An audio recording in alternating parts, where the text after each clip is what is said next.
Alright, so Chickentender has kind of made a name for himself over the last year with hit songs like Born With It and I Tried to Help You Out, 4 a.m. And yeah, he's definitely gained a lot of popularity over the past years, a lot of notoriety, generated a lot of buzz for himself.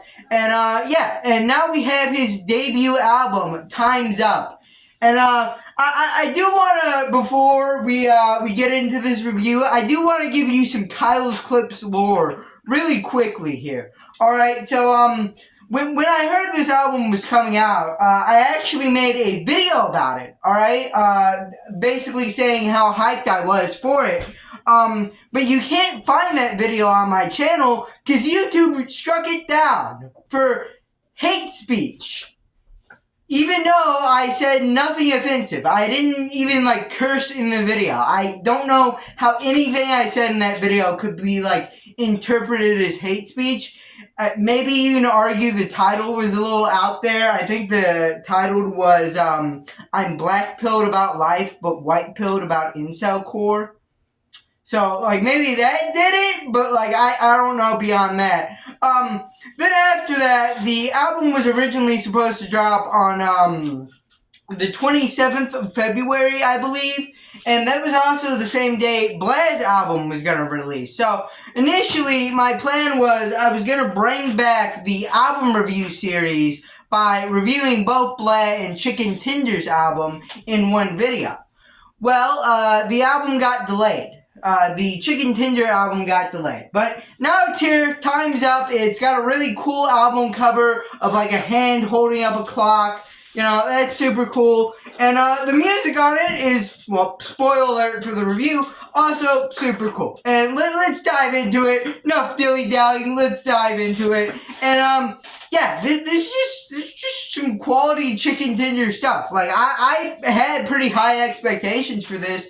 And I want to say it did live up to those expectations. This track list is just full with kind of pop punk inspired, just energetic, very catchy, just banger songs. Basically all the way through.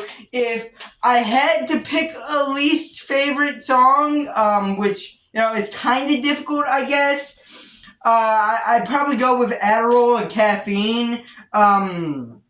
Or not Adderall and Caffeine, Painkillers and Caffeine, because, well, you can tell by me getting the name confused with another song, it kind of sounds like this, not sounds like the song, but it's kind of similar to Adderall in kind of the, topic of the song, over-reliance on, drugs and stuff to get through the day, and honestly, I think Adderall is just, a better version of it.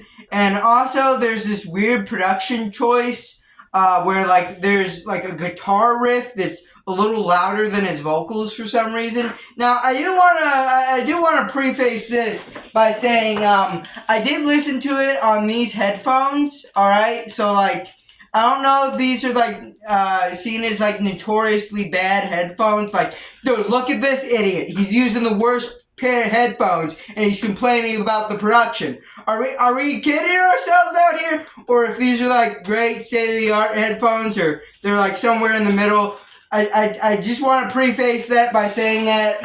Also, I probably should have mentioned this earlier. I'm actually thanked in the credits of this album, so no matter what I say, this is actually the best thing ever.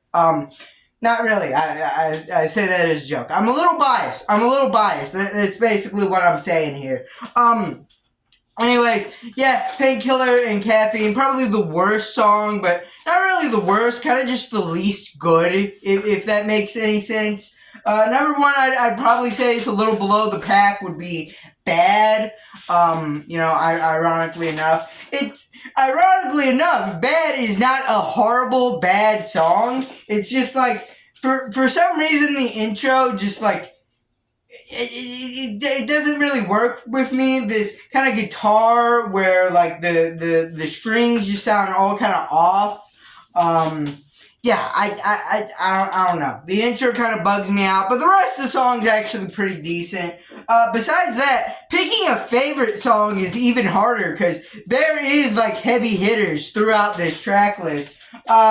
but I'd maybe have to say Born With It's my favorite. I really like this kind of angry, kind of more aggressive, like vocal choice. The guitar riff, this super heavy thing, sounds super good. The chorus is very catchy.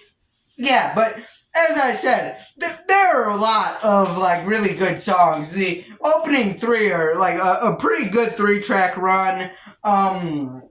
Yeah, probably the singles are the best, or, well, my favorite off of this album, but that is, definitely biased on my part, because I've had longer to, like, spin with them and listen to them. I mentioned it earlier, but Adderall's also a pretty good song. Never really high energy banger. Kind of mocks the, college student that's kind of over-reliant on stimuli. Also another pretty notable track would probably have to be Generation C, because it's the only track with a feature on it. And if you want my 2 cents on the debate that people are definitely going to have on who had the better verse, I personally think Chickentender had the better verse. Not to say Mango Red did a bad job, because I think Mango Red's verse is also pretty good. It's just that I think Chickentender's voice fits the track a little bit better, but like that is kind of a subjective thing, I guess. Yeah, but overall, this is just like top to bottom, like a very pretty consistent album. Yeah, even if you want to like say the 2 songs I called out earlier were misses, it still went 10 for 12, which is pretty good. And the good stuff that's there is like really good. You may remember like Computer Sky, the EXO Willow cover on this album was actually in my video, like the most underrated songs of 2025, most underrated Intel Core songs of 2025. And yeah. I guess my only real big huge criticism of this is it's not on YouTube for some reason. I had to go listen to this on SoundCloud. It is on Spotify though. So yeah, probably the only thing I would say to Chickentender, who may not be watching this, is, dude, please put this on YouTube. I don't care if it's like a release on like the Topic channel or just like a compilation of the album on like your personal channel. Dude, I need this on YouTube. I'm a goy. I listen to YouTube music because it's where I get all the other stuff from.